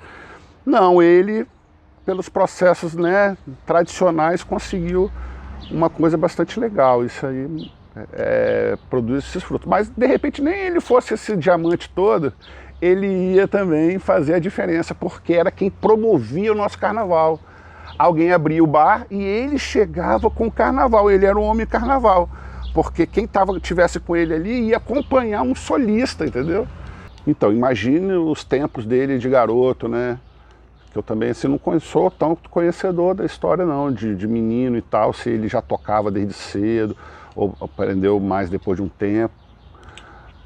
Né, acredito que desde cedo ele deva ter trocado com a música, porque realmente alguns processos na evolução da técnica você precisa de tempo, né? Repetição, é isso que eu comentei. Ele ouvia o disco quantas vezes fosse preciso, na calma, com o instrumento, até ter a fluidez e a segurança para, se precisar tocar lá na apresentação, ele tinha condições de reproduzir, né? Isso demanda bastante trabalho, a gente sabe mais ou menos como é que é. Esses mestres, que são os mestres que, né, formaram as gerações que aí estão, são as pessoas responsáveis por falar, de influenciar diretamente, conduzir as apresentações, porque são feitos de movimento, sabe? Não existe nada até um determinado ponto. Aí alguém fala assim, vou criar um grupo de choro. E aí passa o grupo de choro a existir. E aí, o que vai acontecer, se vai ter sucesso ou não, se vai virar história ou não, isso ninguém sabe. Mas a gente precisa experimentar, a gente precisa dar chance disso acontecer, né? E eu acho que projetos em que valorize a memória de todos os mestres aqui da Barra do Jucu, e seu Chiquinho, quando eu já comentei a importância que ele tem pra gente aqui na musicalidade, né? Eu acho muito bem-vindo, sim. E pensar, né, o que pode ser atrativo, porque focar só também no Congo ou no carnaval, às vezes não é a saída. Mesmo esses processos aí precisam de respaldo dos outros mestres, né? Essa palavra eu não conseguia falar. Colateralidade. Então, nesse pós-pandemia, sabe, a gente lembrar que bandas igual Banda Casaca surgiram de encontros, sabe, espontâneos na rua, um luau, um violãozinho no lugar. Então a gente precisou se encontrar, ter vivência, subir no trio elétrico para cantar carnaval, fazer cover de banda baiana, de rock, de sei lá o quê, para acontecer o que aconteceu, né? Das formas e que o mundo vai caminhando, a gente não sabe mais. E o agora? Tá? E esse verão que está chegando aí agora? Sabe? Então seria muito legal se a gente pudesse ter uma roda de choro aí ativa, sabe? Eu chegar lá com o instrumento, outro tal, isso aí. Pô, seu Chiquinho tocou no Femusquim, então eu estive com ele lá, poxa, Femusquim, né, nos Alagoanos e tudo, e assim, porque é um movimento relevante do choro. Algumas rodas, ele esteve algumas vezes no centro lá, com o pessoal da Rua 7, Lobão acompanhou bastante. Lobão sabe desses movimentos todos do seu Chiquinho, Geraldo também. Eu sou contemporâneo de Chiquinho, mas eu peguei já a fase dele madurão, né, cara? Então nessa época eu não sei se ele ainda tinha hábito de ficar tirando essas coisas assim, não. Ele já era solto quando eu conheci. Quando eu conheci seu Chiquinho, o que acontece? O banjo, que é o instrumento que as pessoas dizem que ele toca, é o banjo, né? É aquele redondo. Ele é para fazer, é mais assim acompanhamento mesmo. E vai fazendo acordes, e aí isso exige as cadências. Você fazer os banjo, dando paletada. Só que ele pegava o cavaquinho e fazia a melodia também com perfeição. E essa melodia é que deu esse status de paleta de manteiga aí. Que era a melodia, ele pegava o cavaquinho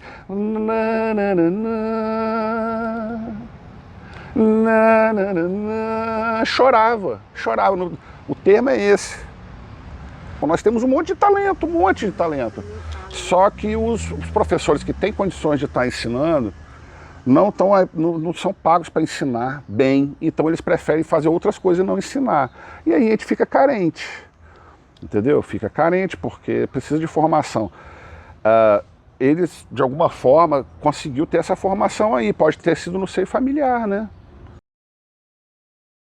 Eu encontrei o seu Chiquinho pela primeira vez há mais de 40 anos atrás, quando meus filhos eram criancinhas e eu passava as férias no sítio de tio Dório Silva, e vínhamos à tarde passear na Barra para tomar um sorvete com as crianças. E lá estava seu Chiquinho, em frente da igreja, na pracinha, tocando, às vezes sozinho, às vezes com algumas pessoas assistindo atenciosamente. E eu fiquei apaixonada pelo chorinho dele. Que o seu Chiquinho tem o chorinho na alma, né? Ele toca com muito sentimento, não só técnica, não. Ele é perfeito, o chorinho dele é perfeito. Bom, virou meu objetivo vir morar na Barra. Então, morando em São Paulo, eu sempre dizia ao meu marido, quando você se aposentar, vamos morar na Barra. E aí foi o que aconteceu. Depois de mais de 15 anos, ele se aposentou da Brown Boveri em São Paulo e compramos essa casinha aqui e viemos morar aqui.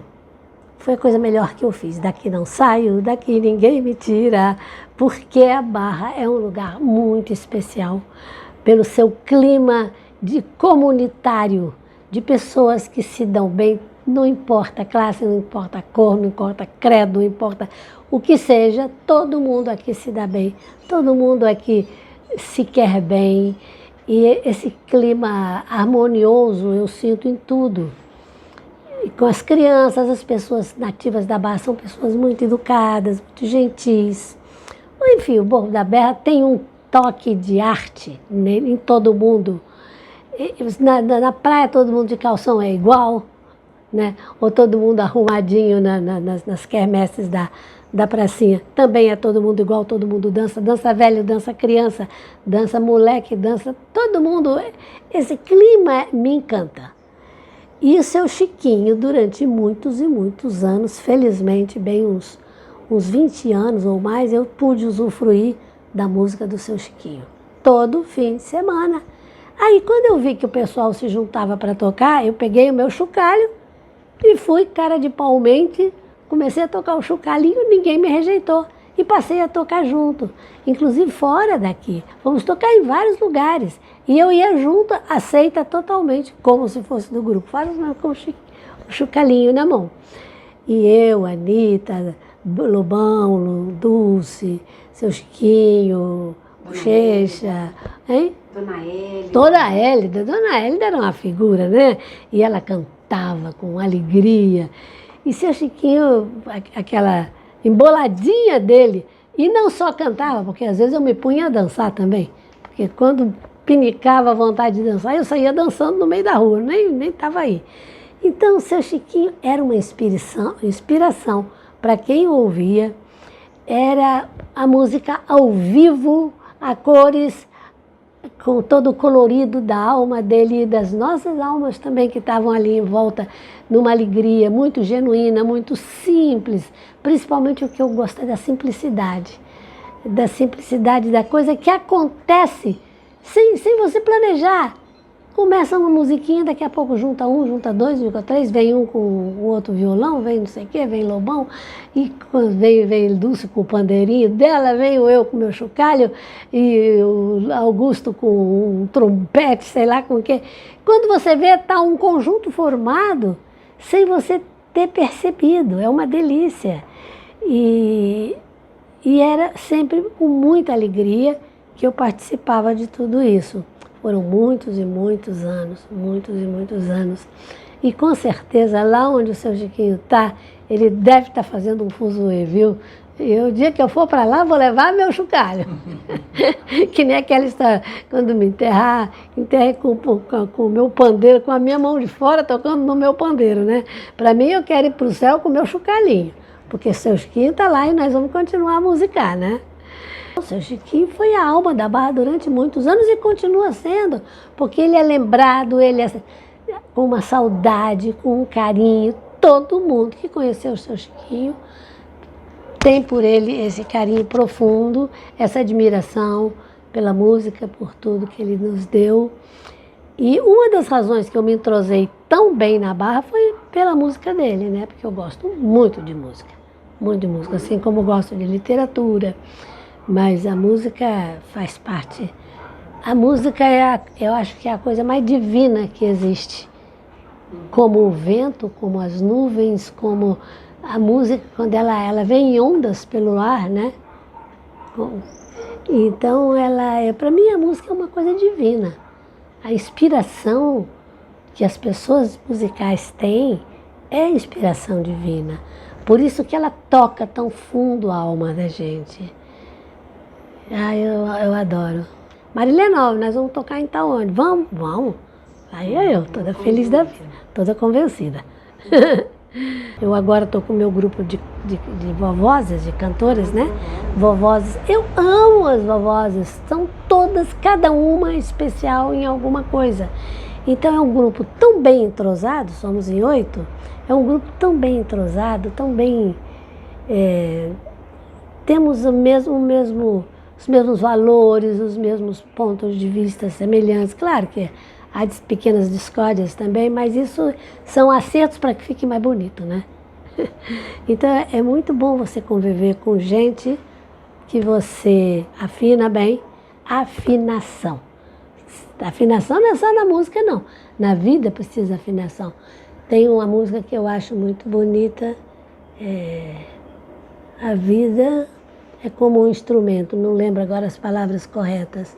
A vida é como um instrumento, tem que ser bem afinado, né? E para que haja afinação na vida, você tem que ter as pessoas perto de você, ao seu lado. Tem que ser afinadas com você. Sintonia, afinação, harmonia, tudo isso faz parte do bem viver. E que coisa melhor para se bem viver que a música, né? Ele nunca saiu daqui. A saudade dele é uma coisa tão vívida, tão inteira na memória, no coração da gente, no dia a dia da gente. Toca um chorinho, você pensa, seu Chiquinho. Ele é o chorinho, ele é a alma do chorinho. Então, é uma pessoa muito especial. E Dona Hélida, companheira dele, com aquela alegria dela, com aquele jeitão engraçado dela. Adorava Dona Hélida. Cantava também, né, Dona Cantava, gostava muito de cantar. E tinha as músicas próprias do estilo dela, né? E ele acompanhava com muito carinho. Nossa. Foi um bom tempo. Um bom tempo. Se a gente for falar de seu Chiquinho, não para nunca, né?